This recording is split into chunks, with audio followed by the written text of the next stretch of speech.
Pavarotti.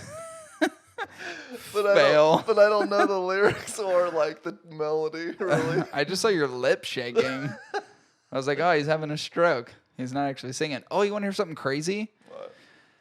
So I had to go to the dentist because of yeah. this stupid. Okay, so this is a whole fucking to-do.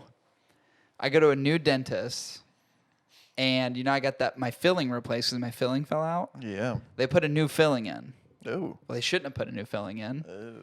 because my nerve was exposed, which is why my tooth hurts so bad all the time. So I really need a root canal and a crown, which they didn't do. So I go to a new dentist, and they go, you need a root canal because I can see on the x-ray your nerve touching your tooth, which is very painful. And I was like, it's very painful. And they're like, how long have you been dealing with this? I'm like, like 2 months. They're like, that's not good. You need a root canal. So then I had to contact a specialist to get a root canal. Yeah. Right? I don't know where I was going with this story. I don't know what a root canal is. Root canal is when they pull literally the tooth out of the roots. There's 4 roots per canal. They pull everything out, and they like put a stud in and do this. They fill it in, and then they put a crown over it, which is supposed to simulate the tooth. Right? Wild. Now, here's the thing. People think, Corey, why do you need a root canal, you dirty butt? I'm getting all woozy. Why don't you brush your teeth? I'm getting all woozy. Now, here's the thing. Yeah. My teeth are flawless.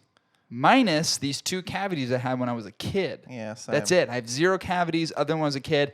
They literally said, hey, Corey, when's the last time you visited a dentist? I was like, I was probably 16 years old, which was half my life ago. I'm 32. And they were like, holy shit, I cannot believe how clean your teeth are for a 32-year-old.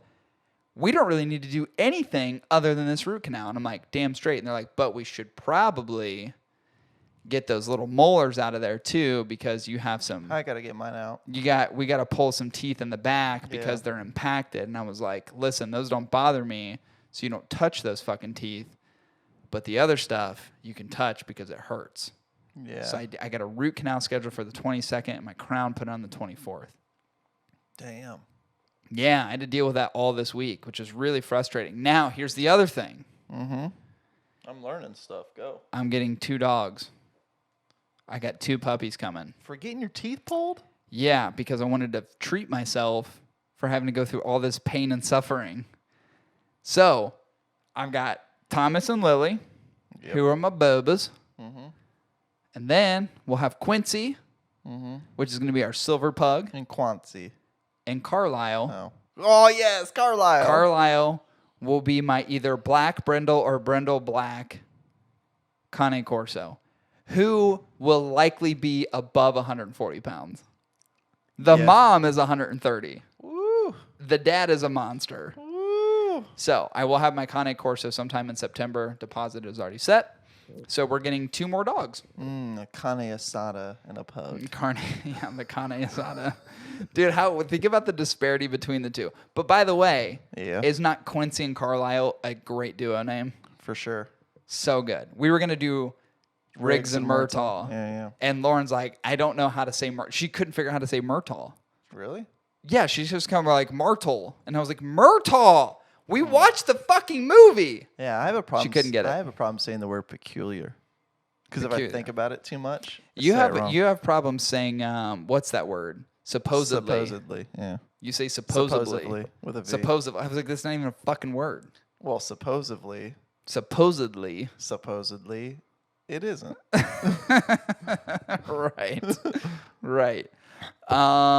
We had Mo on the episode last week, which was great.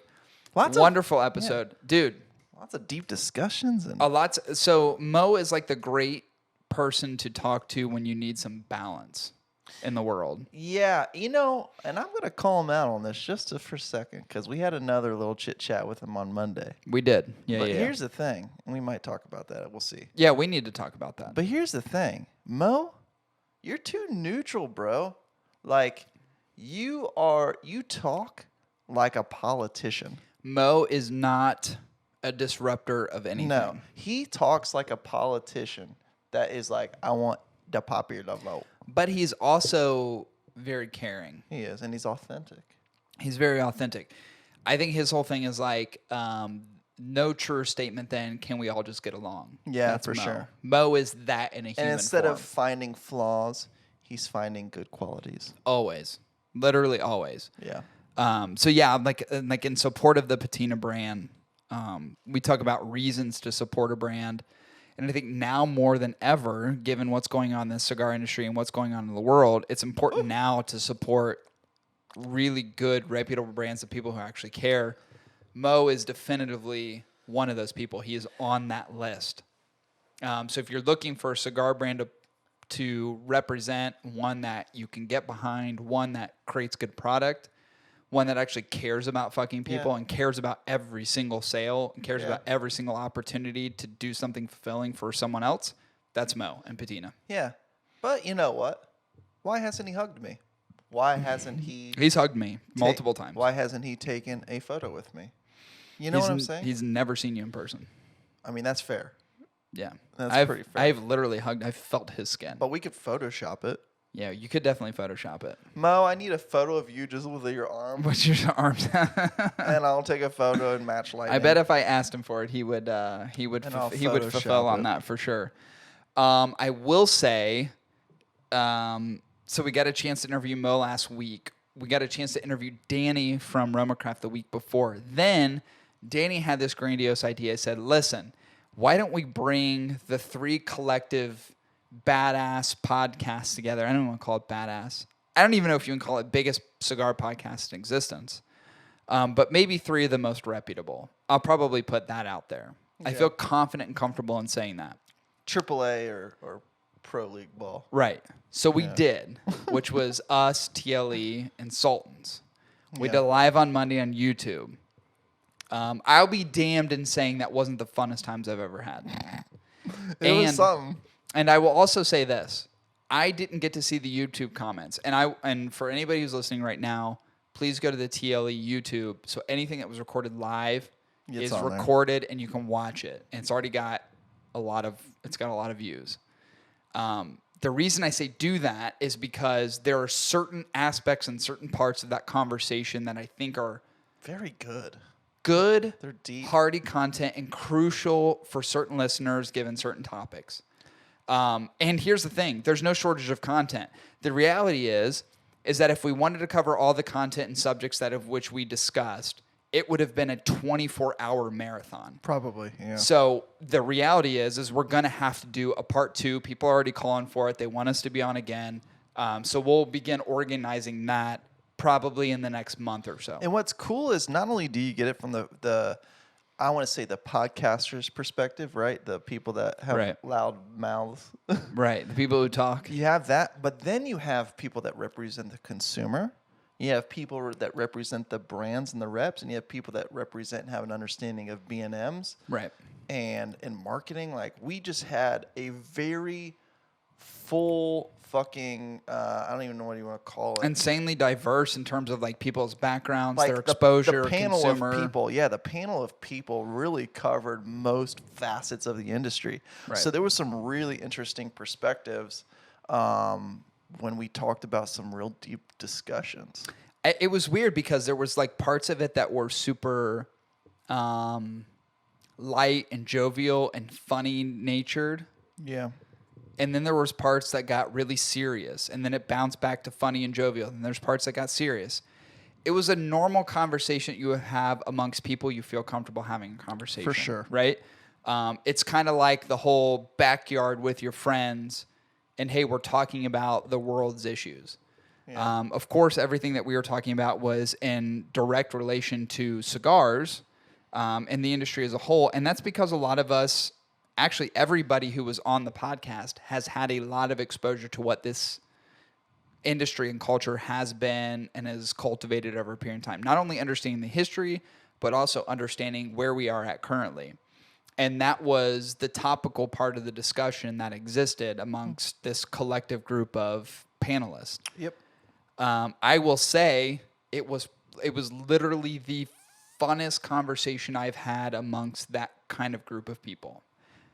I love doing the podcast because I love what we do and the chemistry that we have. It was great to have a perspective outside of you and I, because I can almost finish your sentences as I'm sure you could mine. Sure, right? Yeah. So there's a bit of comfortableness that exists there. Everybody who was on that panel, I know, but I can't finish their sentence. Yeah, for sure. Yeah. So it's a fresh perspective that I get from everybody and an understanding of what their thoughts and feelings are, not only in the current environment as we're dealing with just in the world, but in the cigar industry, which is in some cases indirectly related and in some cases directly related. Yeah. And it was perfect timing to have that conversation discussion. And also in perfect timing, if you have not yet followed Cigar_Carajo on Instagram, please do so. Cigar Carajo had made an appearance. I couldn't make the show. Chris couldn't make the show, so in his stead was Cigar Carajo, which is a close personal friend of mine. Made sure that she made an appearance on Chris's behalf for this collective podcast community group. And dare I say, she garnered a lot of attention. Yeah, she did. Both during the episode and far after it. I watched the episode after it had already kind of aired and went on YouTube, and I'm like, holy shit, this woman. This woman. Man, I'll tell you what, like, she gave no sassafras about speaking her mind and making her points and really speaking to some very intellectual, deep stuff about sexism. Can we all say sexism as a group? Sexism. And she really hit on some good points. And I think, and what was more interesting, no one's ever met her. Right. But boy, the ladies at TLE, Amy and Erica. Yep. Quick exposure. Best friends. They've been messaging back and forth. Yeah. Like since it happened. Yeah. So there's a lot of people who are identifying with Carajo and everything that she brings to the cigar industry. And I will say this in honor of somebody who said something about another group of slutty cigar women. This will be the biggest and best thing in cigar media that we've seen in years to come.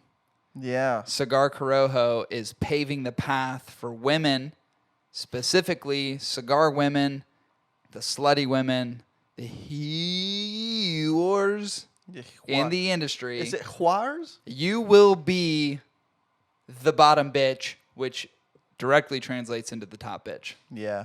You are it. Cigar Duchess. She is the cigar queen. She is cigar royalty. Yeah. She is nobility at its best. Yeah.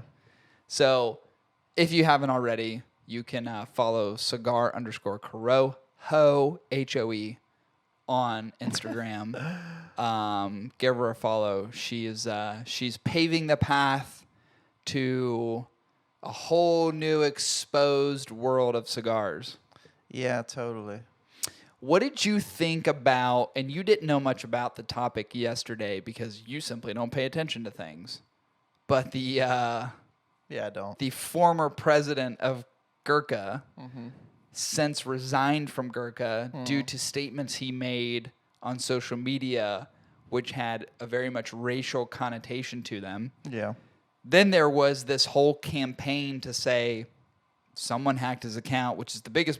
I mean, it's like that whole quick reaction without thinking about what you're gonna say. If you believe that his account was hacked, then he's clearly gurking your chain. He's definitely gurking your chain. You know what I'm saying? Like it just. That is the oldest excuse in the book. He's gurking your Gurkha. You know, like, that's not me. Someone else got in there and did it. Right. Yeah, so in terms of his exit from the organization, now let's be clear in saying that he's stepping down from being the face of the organization, but still owns quite a bit of shares in the organization as a whole. In the current time period, is likely going to be someone who executes on things on the back end, but will no longer be the face of the organization. And this is what I issued the other day on social media. And I said very plainly, with new leadership, does that mean Gurkha is going to start making good cigars. Who are they going to name his successor? Who is the next Gurkhan of the empire? They've already named the interim person, which is, I think, their VP of whatever, who's been there for like 6 whole fucking months.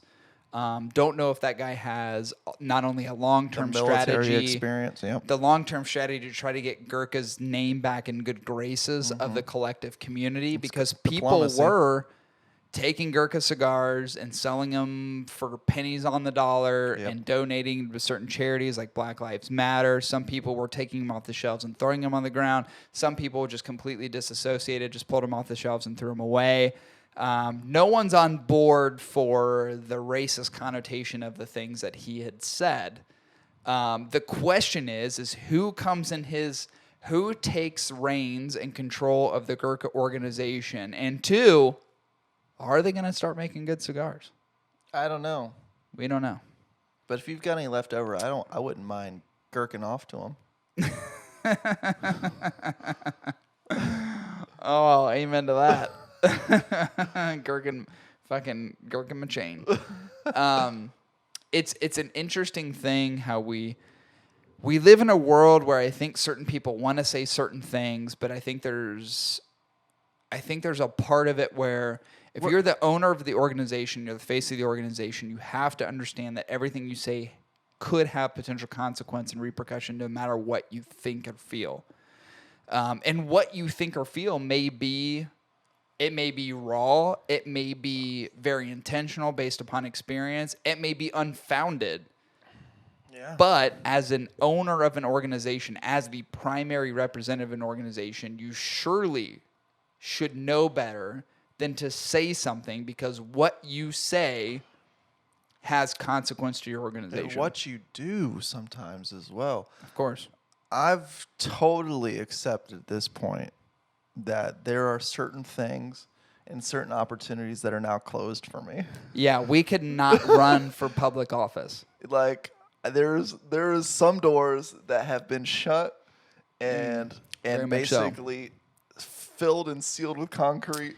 And buried in the sand about 200 feet. There are some opportunities that will be forever closed to me. I've said this for a long period of time, where I would say, due to my even-keeledness and my love for humanity and just trying to better the world around me, that I'd make a suitable politician. Now, if you were to recount how many times on this podcast I have said the word cunt, it's at least 740, which I'm sure is going to fucking show itself in a smear campaign against me during municipal public election, either for city council or mayor, and I will not get elected because of the things that I have said. And I have come to that conclusion. Yeah. And I have a sense of closure and understanding that that is never going to be me. Now, I will say, if Donald Trump can do it, I can sure as hell do it. Yeah. But I've said cunt a lot. I've just said it 2 more times. Yeah. Literally 2 more times on this podcast. Yeah, I think you're going to probably have to keep like a full-time drywaller employed under your establishment, because I feel like under certain Gurkoffs, you will likely like your office would be full of holes and your desk would be broken. And like they'd be in a constant state of repair. Because are you using just my attitude in general? Yeah. I'm not as aggressive as I used to be. No, but I saw you get a little living on a cable. When was that? It was before we did a live thing, I thought, when we were testing Wednesday with like everybody, like Danny and TLE. Wednesday? That was Monday. We did it on Monday. No, I'm talking about the test where we were like going to go over agendas and like what we're going to talk about and kind of establish a format. Yeah, I thought that was Monday. Oh, yeah. And he lost his shit on a cable. I'm like, what do you need help with? He's like, fucking cable. Oh, yeah, I did. So all I'm saying is with here's the thing, with the right button push. But you don't understand. That was just a small cosm of this whole other fucking universe I was dealing with in the moment. That's true. It was a microcosm of this whole world that I was If juggling. If there was rioters, if you were the mayor, yeah, and they or a governor, shoot them, and, tear gas them, blow their knees out with bean bags, and then fire rubber bullets. I'd probably just give them Gurkha cigars. I'm actually just very much kidding. So anybody who just listened to that last 30 seconds, I would not do that as mayor. I am very much a humanitarian and never want to see violence on anyone. He still wants a slight chance of office. Should it avail itself? Listen, I will be honest with you. For as much fucking retards that are in political office in this current time, both in the local and municipal level, both in the state level and federal level, dude, hedge your bets on me. I'm definitively better than all those people, and I'm a nobody. Yeah. That's how bad it is. All I'm going to say is, if you saw what happened with the Prime Minister of Canada, who was... the guy that did blackface? Which is ridiculed for being blackface in college. I'm never going to be in office. Yeah, I'll never be honestly, in I think he just dressed up as Aladdin. He just had a darker shade of tan on his face. Did. Yeah. Not wise. But here's the thing. We're living in a time of which... It's like the past is being scrutinized. Well, and there's a lot of sensitivity around, which I totally understand. It's a strange time. And this is what... I was thinking about this earlier. I have my most profound moments and thought when I'm taking a shower. Same. I've been showering more in the morning than I have ever. Do you Lauren's like, why are you still in the shower? I'm like, I'm thinking about stuff. Do you sing? I don't sing. I sing. I think, though. I think a lot. Okay. And, I was thinking this morning, and I'm like staring at my fucking shower tiles, which almost caused me some weird head buzz because there's a weird pattern that they have, and it's like, it's so trippy. We could do a think tank, and I can join you. Yeah, sure. We'll just we'll FaceTime each other. I mean, we could do it by Zoom, but maybe in person would be better. I don't know. Well, what I was thinking about was just the humanitarian aspects of everything that as a society right now. Yeah. And it almost seems elementary, but there's the whole remarks of why can't we just all get along, right? And it's simple in its content, but it's not as simple in its context. For sure. And the weird thing to me is I look at it, and I've said this before, there's researchers who have said that over a period of time in human evolution, not understanding exactly the time frame, but I think it was like something projected out to 250 to 300 years, we're all going to be about the same shade of tan. So the fact that now we are in 2020 and what we are arguing about and what we are seeing in the world, which is sad in and of its nature, racism, right? The fact that there is this disparity between literally just the pigment of your skin is crazy. And fast forward 250, 300 years, if this comes to fruition, we are all going to be the same shade of tan. What is the disparity then? What is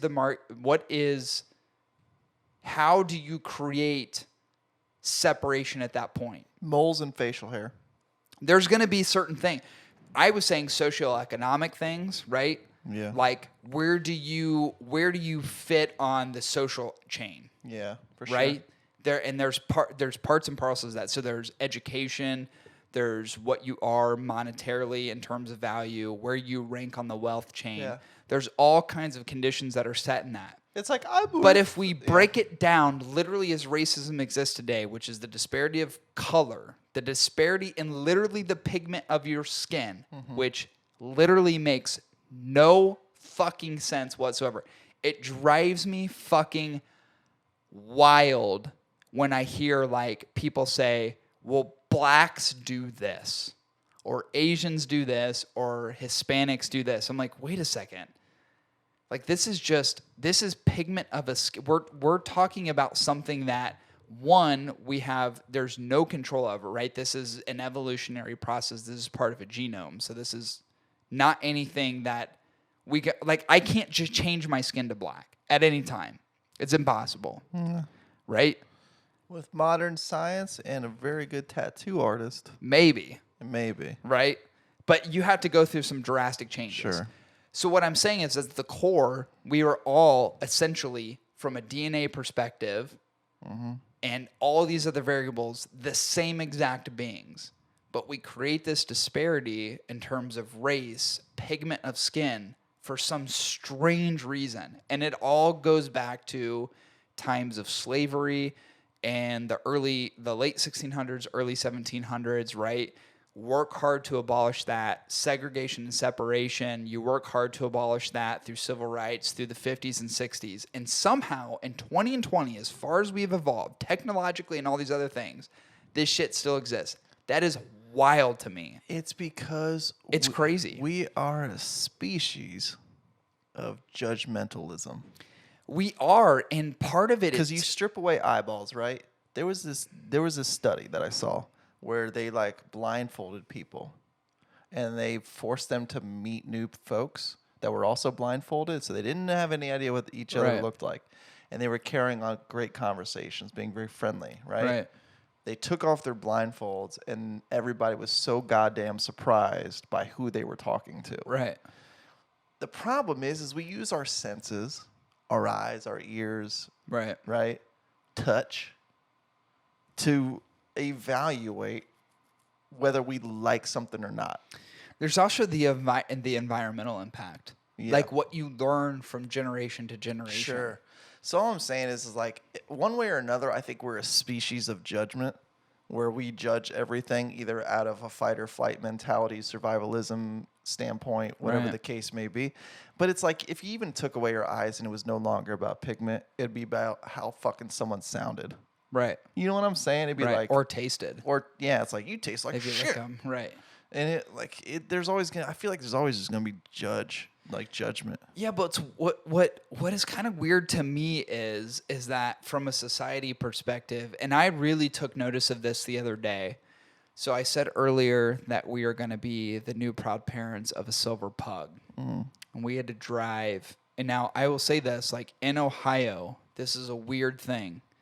We live in Ohio, which if you go back to the Civil War, is part of the Union Army. It's a Union state. So it's part of the United States not being challenged by the Confederacy. We drive out to Nowhereville of fucking Ohio in the middle of nowhere. And I cannot tell you how many times I saw in these little shacks and sheds in Nowhereville, Ohio, as you move towards Indiana, how many Confederate flags I saw. And part of me goes, hey, Ohio represented the Union Army, which is an abolishment to slavery. Why are you flying a Confederate fucking flag in the middle of Ohio? There's not even heritage involved in that. Yeah. So what is it? It's striking and strange to me that I saw that literally in, I would say, mid-eastern Ohio, not even southern Ohio, mid-eastern Ohio. I see Confederate flags in people's windows and I go, what the that didn't even make sense. How do you have a Confederate flag flying, by the way, in your little trashy ass trailer home representing the Confederacy, of which didn't even take part in Ohio? Ohio is part of the Union Army. It's a Union advancement. It's part of the American Army at the time that was literally being challenged by the Confederacy. Like, how does that exist in Ohio? And I think part of it is the upbringing that is bestowed upon generations of people over a period of time, and lack of exposure to certain cultures outside of what they have inherited as part of their DNA. You know, because when I was out there, dude, I'm telling you, like the person that I met, which was Pentecostal, which is like Amish light,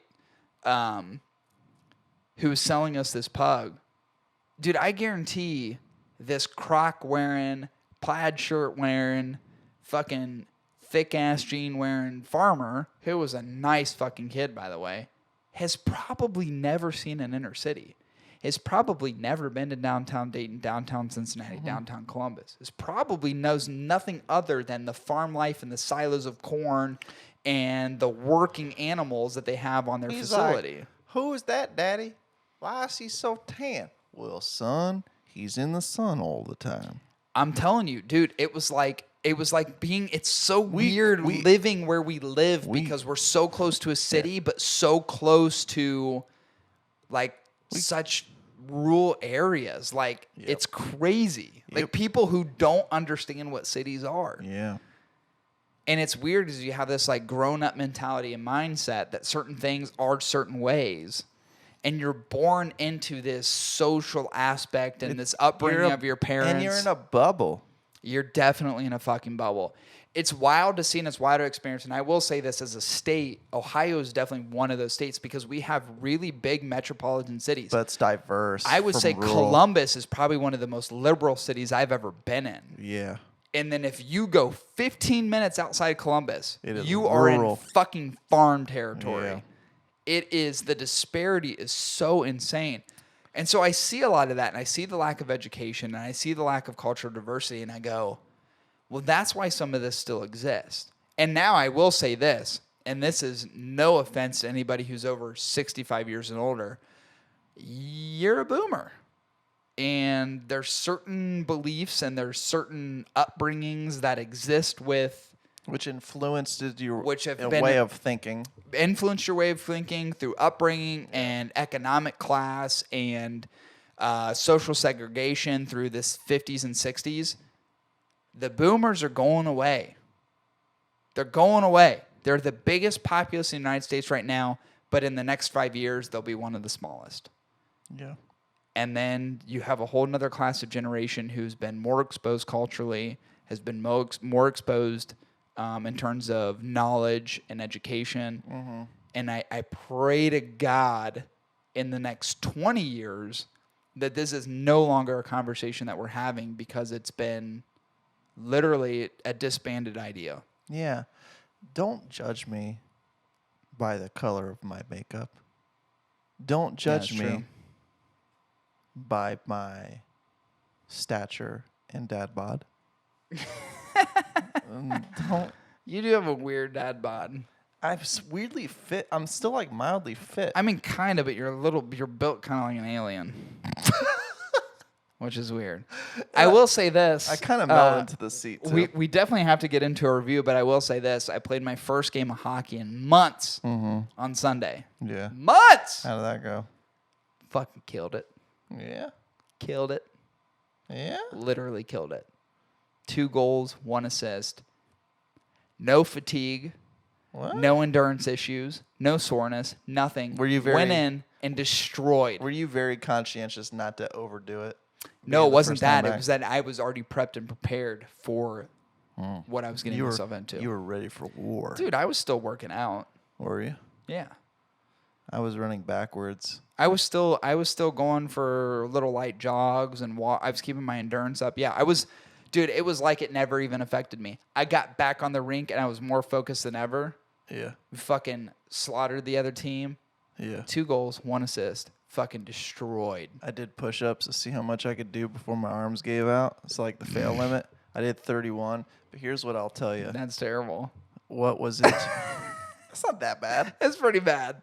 But I did 31, and then... We should do a push-up challenge after this. Okay, I guess. But I use that as a metric to like do multipliers. So if I like find my fail limit, which is 30, I either do like a ×3 or ×5. Right. To like rebuild up. Yeah, you're going back to that whole fucking mathematical equation you did before. The problem is I did the fail limit and I hadn't done push-ups in forever. And you might as well just cut off my arms. Yeah, it's weird. So like they hurt so bad. This is kind of strange along those lines. I've been back at the gym for the past 2 weeks. Yeah. And in certain exercises, I found that I got my strength back really fast, and I felt really good, except for functional strength. So when I was doing like pull-ups, I was like, fuck. Yeah. Where I used to be able to rip through 20 pull-ups like it was nothing. Like literally like wouldn't even take a breath, just pulling through them. I'm getting to like 10, and I'm like, fuck. And burning my back. I was like, fuck, I've lost a lot in functional strength. Do you know what I don't neglect ever, though? Make sure it's always ready. Jerking off? Caucus. Yeah. Yep. That old dick. Yep. That is the strongest muscle in my body right now. Yeah. Now, right now, it's like taffy. That and probably your tongue. Yeah.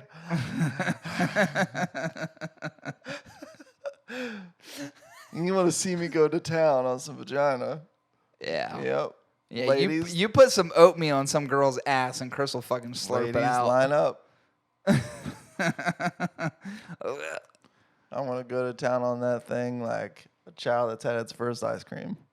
Jesus Christ. Probably not a great You'd probably go down on it like Thomas and Lily do on their pup cups. Yeah. They have these ice cream pup cups, and I've never seen a tongue move so fast. Yeah, you can do like the pointy tongue, like where you're really like trying to put some pressure. Or you can really smash. You can mash it. Or you can.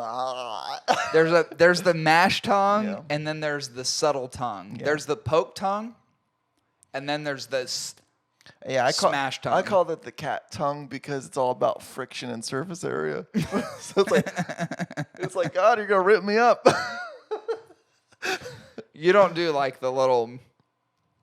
Oh yeah. You don't do the lizard tongue. The punching bag. Where you poke it. Yeah. Yeah. Yeah. You know what? I think it really comes down to how the bean reacts. How it reacts to the.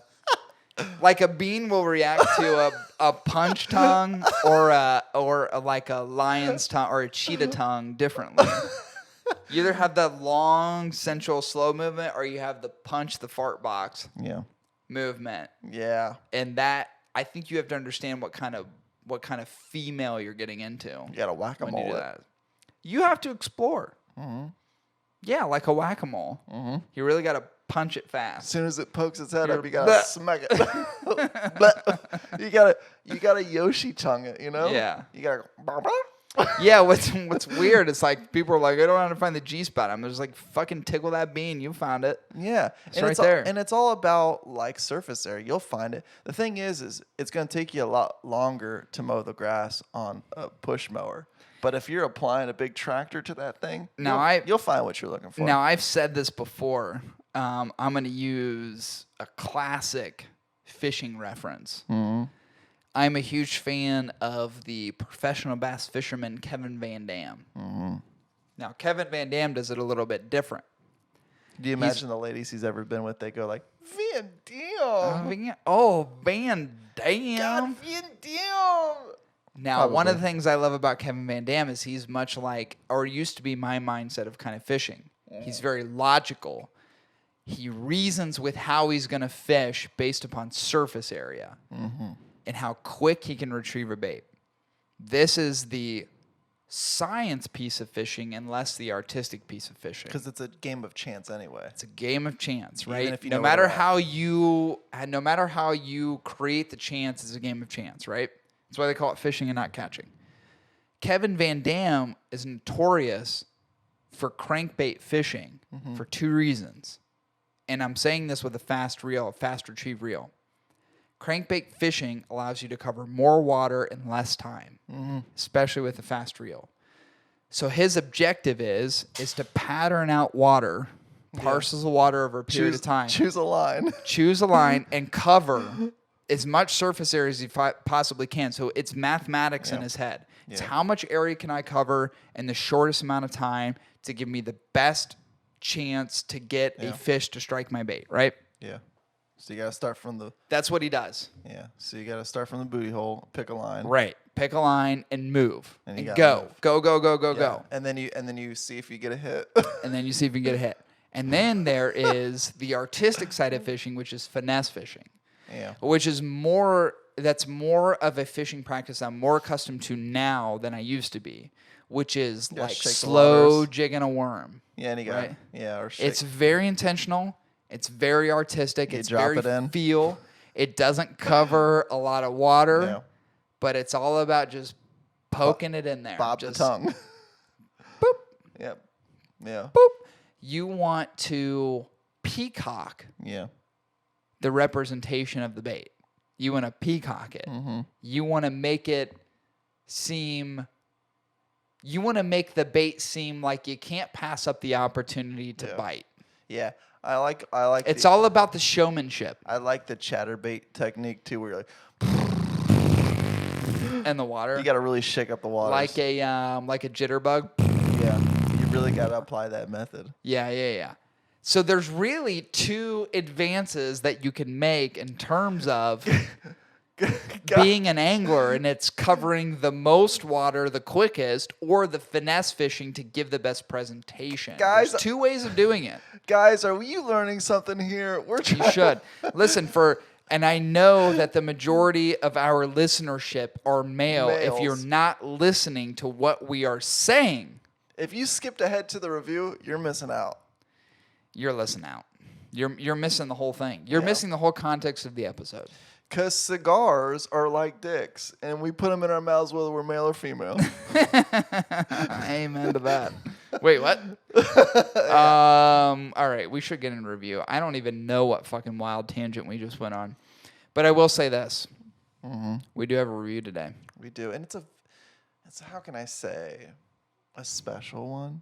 Here's the thing about the review today. Yeah. I feel like Tom Cruise. I posted this out on Instagram. Yeah, I saw. I wanted to see people's reaction. No one got it right. Way off, which I'm so surprised. You Way fucking retards. But speaking as his assistant, when he means retards, he just purely means that phonetically it's easier to say that word than say mentally challenged. Yeah, it's just shortened. I was disappointed that no one got it. Yeah, I know. Especially as the recent news. Yeah. But we are today, and we will be the first. The first? We will be, I think. Yeah. We will be the first to review on this episode, on the Hot Ticket Podcast. And by God, have we just tethered together some great episodes for you fucking assholes. Pick a word that's more neutral if you're going to apply for We have tethered together such a wonderful creative content over the recent weeks for your listenership. That was better. I thought that was pretty good. That was good. We are breaking down today the highly anticipated, highly hyped, highly sought after, and sold out in the marketplace already after 2 hours, the Crown Heads LAS CALAVERAS 2020. Yeah. Woo! We will be the first on this episode to break the cigar down. And some people who knew we've had these cigars said, well, Chris and Corey, how'd you get your hands on them? And I said, I fucking went down there and I stole them. I broke into the warehouse. And I grabbed a few for purposes of review. And I drove back to Ohio and we reviewed them. But to also be real, John was in there. We knocked him out. Yeah. I hit him with my penis. And right over his forehead. I stole his bottle of rum. Does he have rum? That he had by the signing wall. Oh, he had rum there? Yeah. Oh.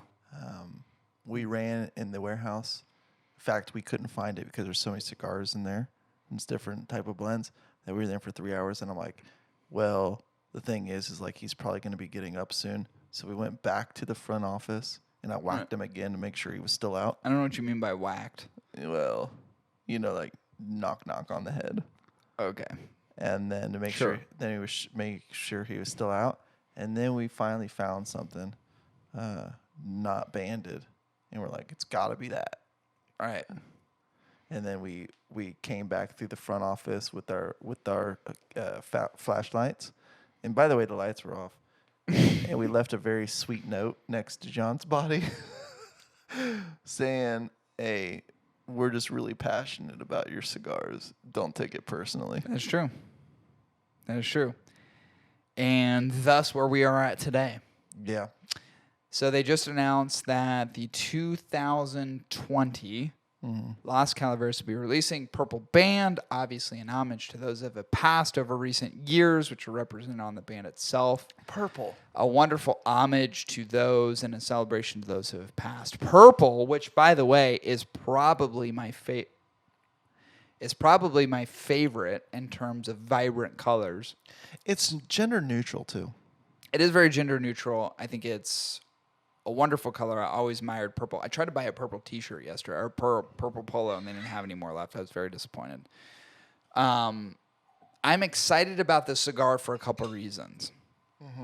One reason is I think the LAS Calaveras line is always very highly anticipated when it releases. Yeah. Right? Ever since 2014, when the original came out, every year release beyond that, now that we've made our way into 2020, is always a highly released cigar. With the absence of IPCPR this year, I would venture to say that there's even more anticipation and hype around the cigar than there ever has been. And we want to make sure it reaches you people. Right. You know, like if you were going to turn it into PCA this year, obviously you can't. For every brand that is represented in the PCA to sign and close on their first deals of boxes to be distributed amongst the great American landscape, that's a bit challenged.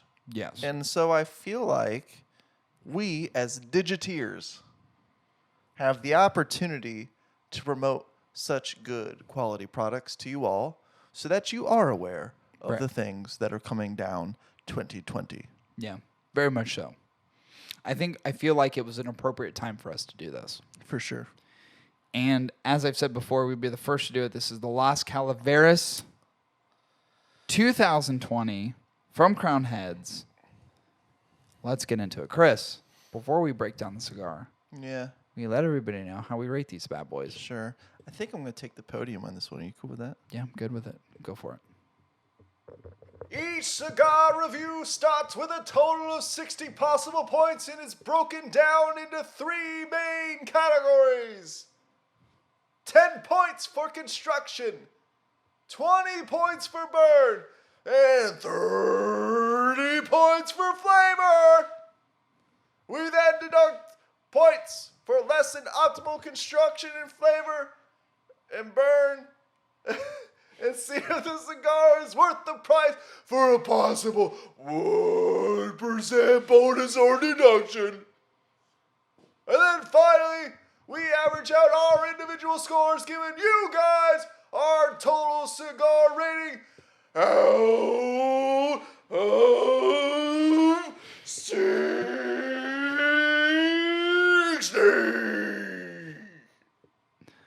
You sound like Bruce Buffer with Down syndrome. Thank you. Total compliment. Yeah, totally. That was wonderful. Thank you for the introduction. You're very welcome. I think it was very warranted. I will say this. Wrapper of the cigar. Ecuadorian Habano Oscuro. Get out of here. Maybe weird because you may have heard that before. Ecuadorian Habano on a LAS Calaveras. That's weird. 2019. Nicaraguan binder. Nicaraguan filler combinations. We spoke this in the LC48, which is a 5.5 by 48. What a wonderful Vitola. John, what are you doing? Yeah, what happened to that? It's the same fucking blend. What are you doing? Oh my God, it's got to be the same, right? What are you doing?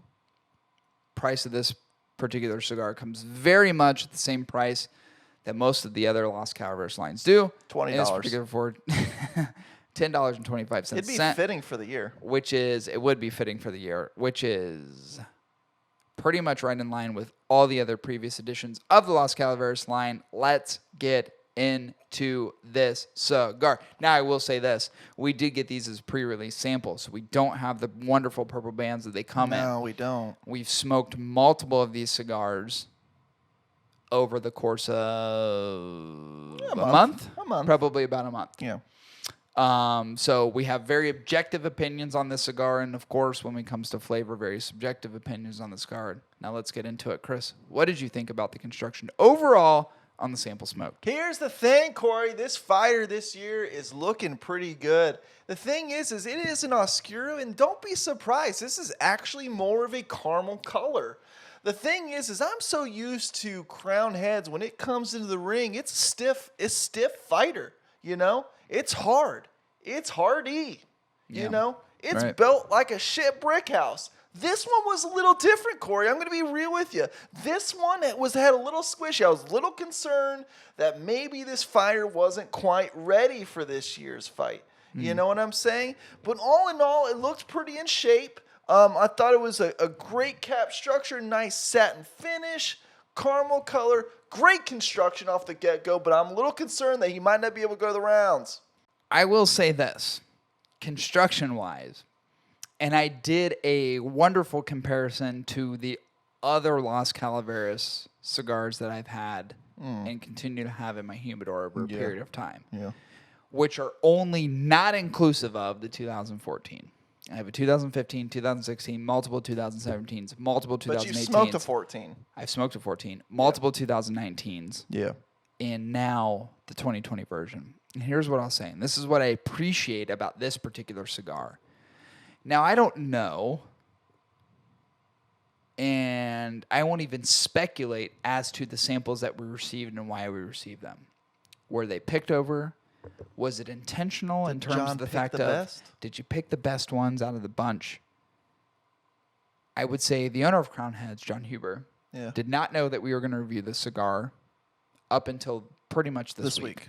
Yeah. So I will say, I don't know that it was intentional that what we were sent was supposed to be for review purposes. I will say this. What I loved about the construction of the cigar was how wonderfully it was made. Minimal veins on the wrapper. Totally. Very smooth. Super satin finish. Mine was not overhydrated and spongy like yours. It was perfect. It was a very light cigar, not heavily dense. That was my point. I could tell from a filler component it was a little bit different. lighter in nature. Yes, that's my point. It's not as heavy as like the 2017. Right. It's not as heavy as the 2018. Yeah. It's green label. I would say it's a lot less dense than that. It's more light in the hands. Yes. But I would say from a construction perspective and even the color, like it seems so smooth and perfect. Yeah, and I feel like we're in the featherweight division. No toothiness to the scar or anything like that. There's no bumps, ridges, or other.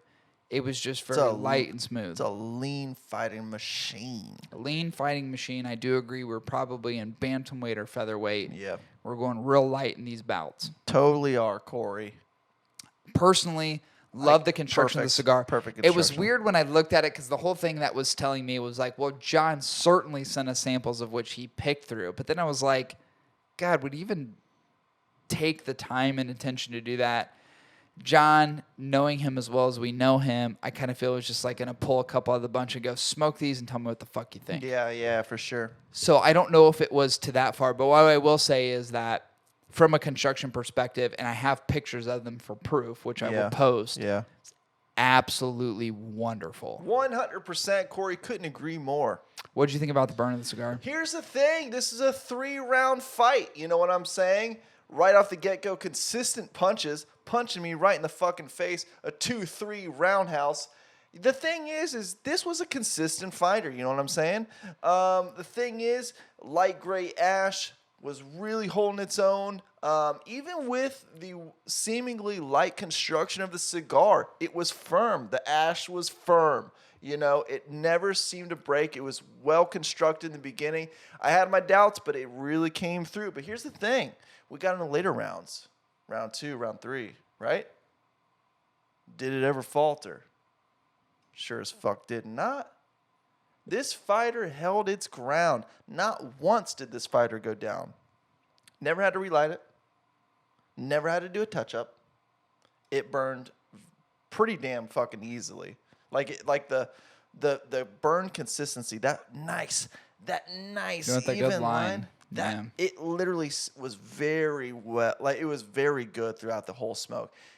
This was a 3 out of 3 round fight for me. And I went to the last fucking second on this cigar. Passed the hold test. What is that? That's when you put down your nachos and queso and you go take a shit while the fight's on one of the commercials. You know what I'm saying? Come right back. After 5 minutes, put it in your mouth. If it's still lit, that's a great fucking hold test. It passed that goddamn hold test. And it burned real fucking good. I will say this.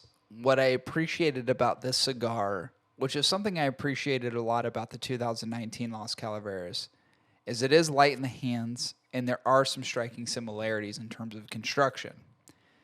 What I dug about the cigar is that it's a nice, airy draw, but full smoke production throughout the cigar. Yep. One of the things that I pay most attention to when I think about the burn of a cigar overall, consistency is a big deal until consistency consistency is awesome until it gets out of control. Until you make mistakes. And this cigar was very, very consistent all the way through. Great even burn line, which I appreciate. There's certain combinations of tobacco you can use to ensure that burn line kind of stays consistent.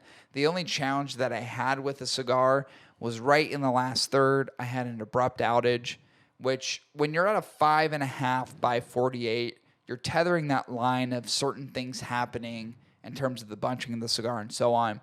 I will say this, as much as that's a pet peeve of mine when something just abruptly goes out. It's not a touch-up issue, but it's just like smoke, gone. Yeah. Like someone pulled a Houdini act on you. What I really appreciated about this cigar is even lighting it back up, I didn't get any harshness from the flavors. Yeah. It was almost like I just kind of got right back to good.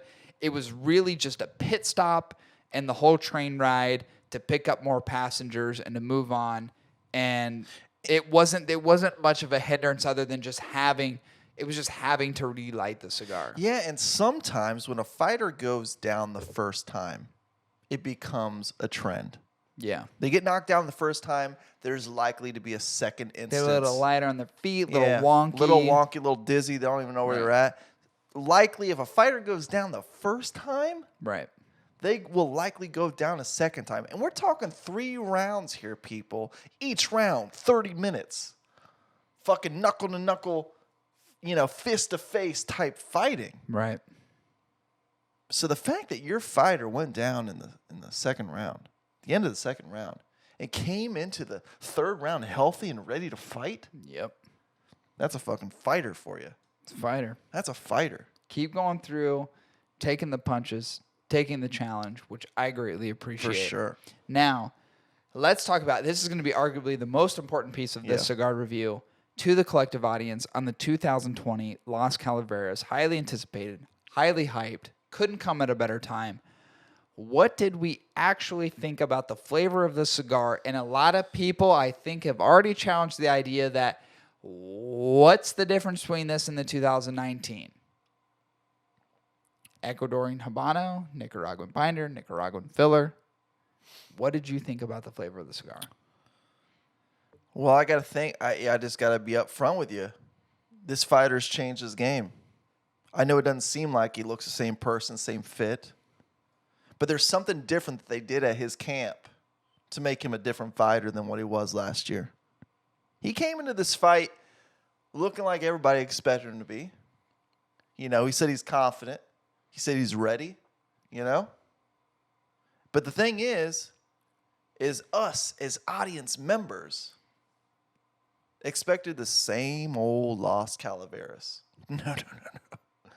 It might seem like it by the stats, people, but this cigar has gone through some serious changes in this last year. Whole different.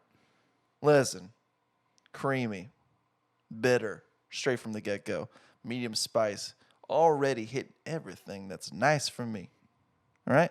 But here's what I will say, and this is where I think something at that training camp changed this fighter.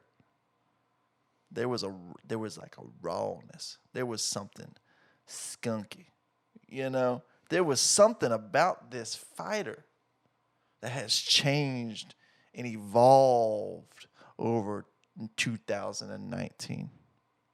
The fighter that we're used to seeing in 2019 has greatly changed. This might as well be a new person. Sure, we could put a purple label on him and call him something different. But the inside has changed as well. Might not look it, but it sure as hell has. And I will tell you this right now. God as my witness. God, if you're hearing me. Amen. Listen to my words right now. These are the truth spoken from one of your divine children. There is something in this cigar that is magical. And I mean that in the best way possible. I use the word skunky, and you might be like, oh my God, I don't like skunks. Oh my God. I don't like skunks. But I'll tell you this is a skunkiness. I don't know what it is. Maybe it's like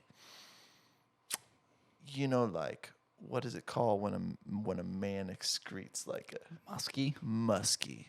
Yeah. There's a musk about this cigar. My father-in-law calls certain IPAs that he really loves dank. Yeah, there's a dankness to this cigar that you're like, God damn, that is different. Yeah. And it's like in the best, I can't say it in the best way possible. There was a dankness. Yeah. That I'm just like, yeah. And it is calm down though. Fucking lovely. Yeah. You know what I'm saying? I do know what you're saying. I smoke the same cigar. I thought that it was a very consistent cigar. The flavors were there consistently. It did get creamier, but that dankness. Yeah, just that extra special sauce. You're like, I don't know what's in that sauce. Yeah. But I like that sauce. Right. What is KFC's 10th of the 11th spices? Right. Like this cigar had that, and I loved it. Yeah, I thought this cigar, to me, I can't help to make the comparison to what other Las Calaveras has been over a period of time back to 2014. I know it's not a fair comparison to make because they're all dynamically different. But that's what everybody thinks about as you move from 14 to 15 to 16 to 17 to 18 to 19, now to 20. So I partially make the comparison just to see the dynamic differences between each of the cigars. But then I try to objectively state, okay, here's what I think about this cigar in comparison to the others, and subjectively state, here's how much I like the actual cigar. Yeah. There's a part of this cigar as I smoke it, and I go, wow, that's made for me. And here's why, and this is not made for everybody. I'm only saying for me in particular. Sure. Go for it. There's a tanginess to this cigar. There's that bitterness that I believe enhances the cigar. There's a creaminess that appears in the cigar that reminds me of some of those really rich traditional Dominican cigars that I really love. The things that I fell in love with in terms of that bitterness. I love the tanginess that you get up front. What I really enjoy about the cigar is the boldness of the cigar and the amplification of it over a period of time. And here's what I'm going to make it in relation to.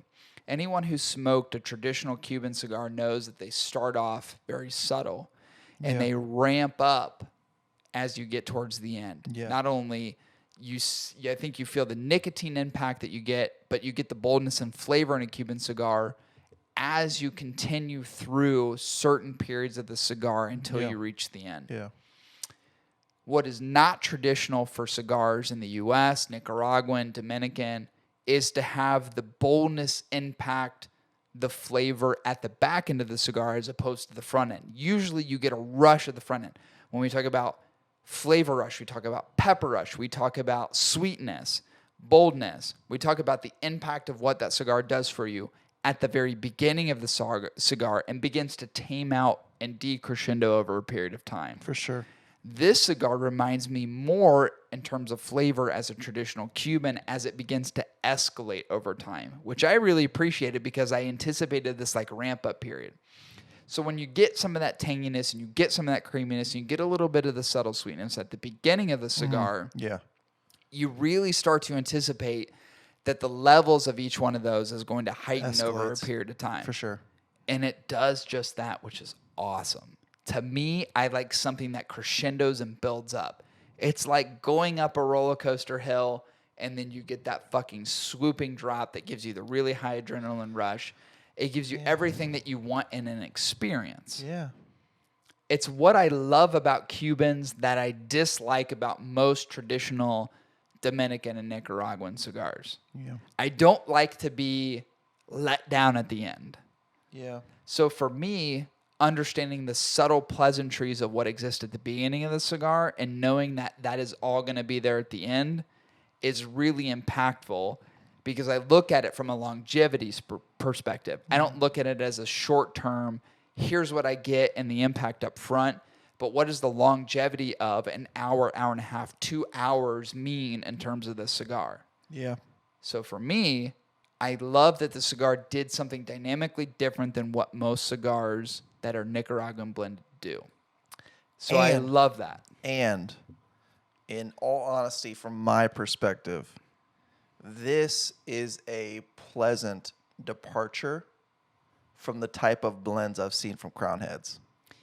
It is. So I wanted to make note of anybody who thinks that there's striking similarities to the contents of the cigar as it relates to the 2019 release, which, by the way, I desperately fucking love. Love it, yeah. The 2019 release, I would argue, and I know a lot of people go back to the Holy Grail 2014, and I guess I'm only disappointed in those remarks because I personally think there's better blended Las Calaveras that have existed since 2014. I think it's only increased in terms of, I would say personally, I think it's increased in terms of what it brings from an experience perspective over a period of time. Yeah. I would argue, before now, I would argue that the 2017 was the best Las Calaveras line released. I don't remember enough about the 14 to say whether or not I would agree with the fact that it's the best. Talking about the Black Label 117. It's right before green. Right. Yeah. 2018 was green. 2019 was red. Yeah. Now you have the 2020 that's purple. Okay. 2017 seemed to be the most balanced Las Calaveras to me personally. And I still love that cigar. I hold on to a lot of them. I still think I have probably like 6 or 7 of them left. I have a couple of 2016s. I have one 2015. I have none of the 2014. I have probably 4 or 5 2019. I probably have 4 or 5 2018. And I have only had a couple of this new 2020. Bro, you gotta smoke that shit. Yeah, I know. There's literally right up there is my whole Las Calaveras. Actually, second from the top in the middle. It's all my Las Calaveras cigars. Yeah, no, yeah. What I appreciate about this cigar is its departure from everything that has existed previously in the lineup. 100%. Yeah. I like the dynamic changes of what the Las Calaveras lines and what it represents over each year. If you were to make the 2014 cloned every single year, well, then it wouldn't be a limited edition. It would just be a fucking standard production cigar. For sure. I think people want to harbor on to the fact that the 2014 is the Holy Grail, but I would very much argue that even in the last couple years, not including the 2018, are some of the best Las Calaveras cigars that were ever created. What I love about the 2020 is it fits my flavor profile. Yeah. It fits. It almost seems, and it's weird to say this, but the reality is it seems like the cigar was blended for me. I love the tanginess, I love the bitterness, and I love it balanced with the creaminess, which only amplifies over a period of time. Mm-hmm. It's not that it's subtle. I would say this is probably a medium to full cigar. It's not subtle, but it has some profound flavors in it that are not traditional to Nicaraguan and not even traditional into Ecuadorian Habano. Agreed. I think it just imparts a different flavor combination than what I'm inherently used to, which is why I identify and really like the cigar so much from a flavor perspective. Yeah. It's just different. It has that weird funkiness to it. I literally wrote that down. Yeah. I said, this cigar is fucking funky, but I really enjoy it. And I have skunky. It's just different. Yeah. And I don't know what the difference is. And you can break down the regions, you can break down the seed varietal. It doesn't matter. You get to it. It's what you enjoy and what you don't enjoy. For sure. And for me, I think this is the most refined Las Calaveras cigar I've had to date. It seems to be an evolution of what we've experienced all the way back from 2014. And to me, really gets better over time. I love the release of the cigar. I love what Las Calaveras means overall. I've always been in love with these cigars, and I'm always really super psyched when they release. There are times in which I'm skeptical whether it's going to live up to the hype, as I think most people are with most cigars like this. It's like, what's from a year to year, how's it going to be? How are you going to be better? How are you going to be better? Yeah. And this cigar, for me, feels like it was blended for my palate because I love that dynamic changes between the bitterness and the tanginess and the sweetness and the creaminess, the subtleness of the cigar. It is really not a pepper bomb at all. There's a little subtle pepper that you get kind of in the second third of the cigar as it transitions to the final third, but it's not anything overly overwhelming. Yeah.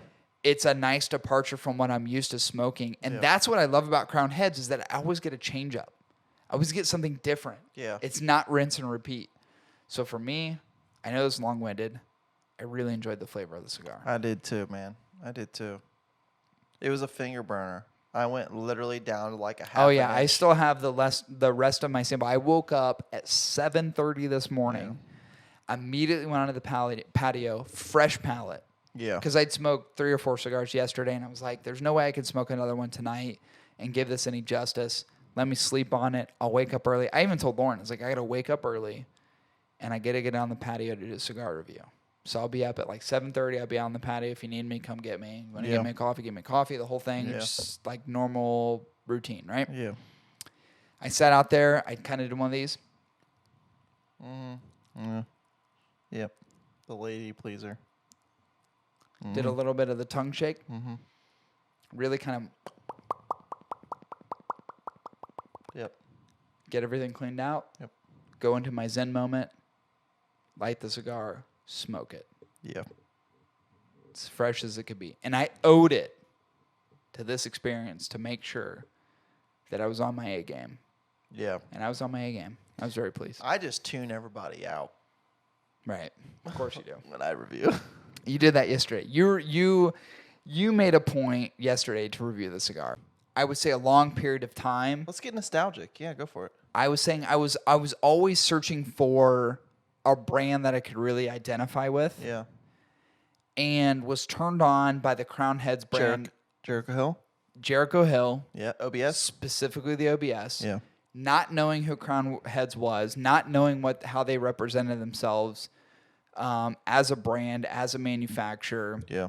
And this was going back 4 or 5 years now. Mm-hmm. So they were a relatively new company at the time, not as big as, of course, they are now as they continue to get bigger and grow.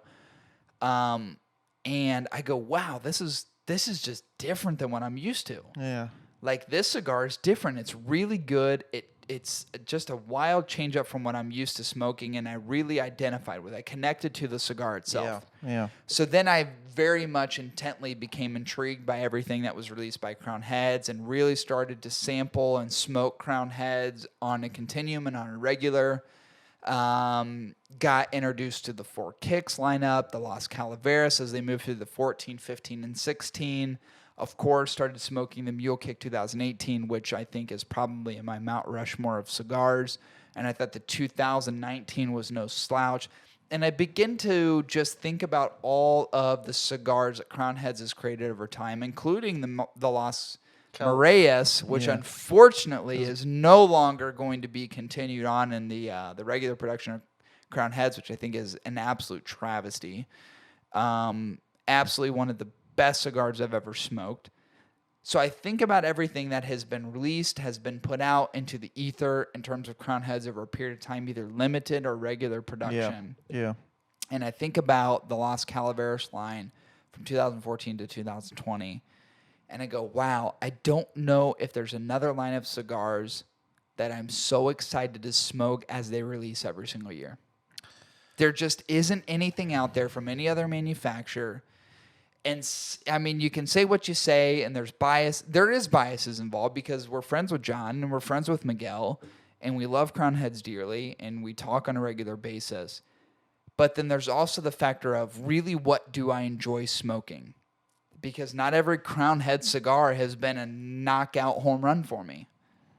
It just hasn't. But a lot of their cigars have been so fucking dynamically different than anything else I've smoked, and I enjoy them to the degree where it doesn't matter what's being provided to me. It doesn't matter what anyone sends me. I'm going out and I'm buying these on a regular basis myself with no other outside influence because I enjoy them to that much degree. When I think about the 2020 LAS Calaveras, that's how I think about it. Here's the reality. The sample packs sold out immediately in under 2 hours. They limited the production on the 2020 lineup, and it sold out in 2 hours. Yeah. Hey, Crown Heads. Should have made more. Should have doubled production. Touching on your... Should have sold out in 4 hours, not 2 hours. Totally touching on your nostalgia, bro. Like, here's the thing. It's crazy thinking about the connectedness that I've personally had to Crown Heads since I first started smoking cigars. Now, here's the reality, Skip Martin. I've been smoking cigars for 12 years. not 4. We love you, though. Hey, Skip. We love you, though. Hey, not 4 years. That's me. I'm 5. Almost 13 I'm years. 5 years. Hey, 13 years and 2 months. I'm like a toddler. I'm not a baby. I'm a teenager. Been doing it for a while. So I'm putting it out there. We love you anyway. We really do. We do, but still putting it out there. Almost 13. So palate advanced? A little bit. Here's what I'll say, bro. You know, once I graduated from the flavored cigars of Drew Estate Mint Javas, right? Yeah. I didn't even start out with those. That's the weird thing. Yeah. The cigars I gravitated after that was actually introduced by you and a buddy of ours. And that was the Crown Heads Jericho Hill OBS. Right. Fell in love with the brand. And I had a very underdeveloped palate. And even then, that was my introduction to a significantly full-bodied smoke. Oh, yeah. In comparison, for that sure. was significantly more spice forward than anything I've had to date. Yeah. But I was immediately like, this is my jam. And then you went into Romacraft, which was like... Yeah. Which is almost like riding a go-kart and then being like, I want to be an astronaut and go into space. Yeah, for sure. Totally 2 different planes. But to see the evolution of my palate, but also see the evolution of the Crown Heads brand over the last 5 years. Oh, for sure. It's insane. It's fucking crazy. Insane. It's insane. This is the most refined Las Calaveras I've ever had. I agree. By far. I agree. It is the most balanced and most refined that I've had yet. I agree. Which is crazy because part of me wanted to hate it when I smoked it because I go, well, there's no way it's going to be better than 17. And I'll be damned if it's better than 19, which are my 2 favorites. And I go, it's not going to happen. Yeah. And I smoked it and I go, fuck, this is really good. I'm not hating this, and I wanted to not like it. I wanted to kind of hate it. I wanted to go back to John and go, that's your best effort. And here's what I'll say. This is an hour and a half smoke, maybe an hour 45 if you really stretch it. Not too long. I struggle. I do struggle with whether or not I think it's like a full-bodied smoke, like a full-flavored smoke, or more medium. I really the whole release was like the medium to full, but I'm erring on the side of medium. I err on the side of medium as well. I will say this. I don't necessarily know if this is going to be ideal for a beginning smoker. Right. But I feel like anybody who has any affinity to having a broad palate, someone who's tried a significant amount of cigars over the lifetime of their cigar journey, experience and journey. Skip Martin, 12 years, almost 13. I'll tell you what, this is one to try because it really, to me, has broken the mold of a lot of cigars I've smoked. And in fact, I gave you the before the show, I talked about like the skunkiness of the cigar. Yeah. The only time I've ever considered a cigar skunky is when I had the Davidoff Yamasa. Yeah. You know what I'm saying? That swampy little beast. Yeah. Which was truly interesting because it literally comes from a region that is practically swamp. Yeah. It's like marsh area. And I got a sense of that from this blend.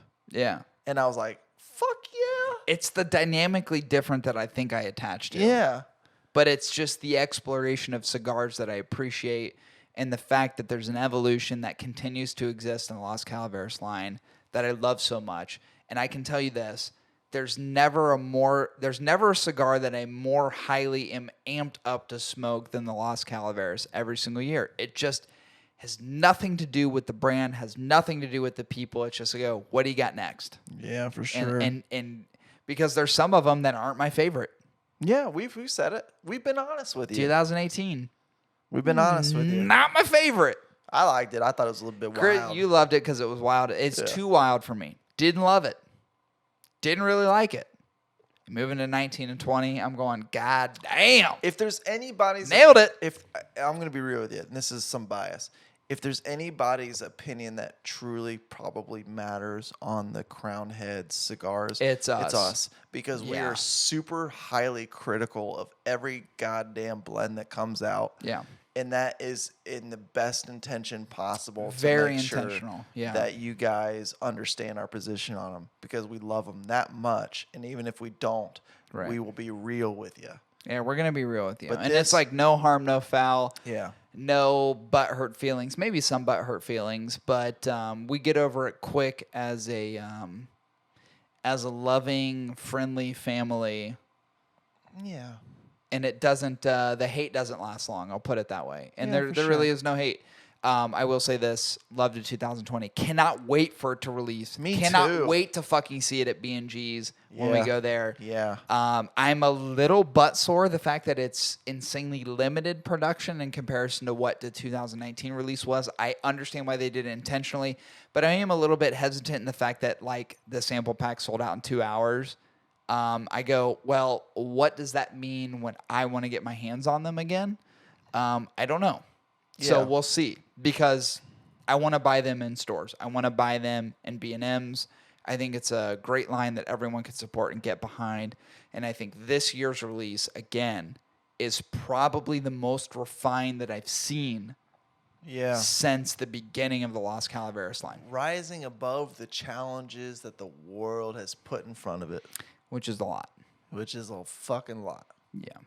Let's conclude this episode. We're at about an hour and 30, so that was a long episode. It was a very long episode. Cheers to a wonderful Friday. Cheers to a great Crown Head cigar that I was super fucking stoked to smoke. Man, same. If you haven't listened to the last 2 episodes, we had Mo from Patina on the last episode, Danny Vasquez from Overcrowd on the episode before. We did a collective podcast collaborative episode last Monday on YouTube Live for the TLE podcast, so you can hit up their YouTube to see that. Experience. I'm telling you, that is a fucking, if you haven't listened to it, go listen to it now. Go watch it. This shit's intense. It's fucking wonderful, and a part 2 is coming soon. Yeah. We've got some great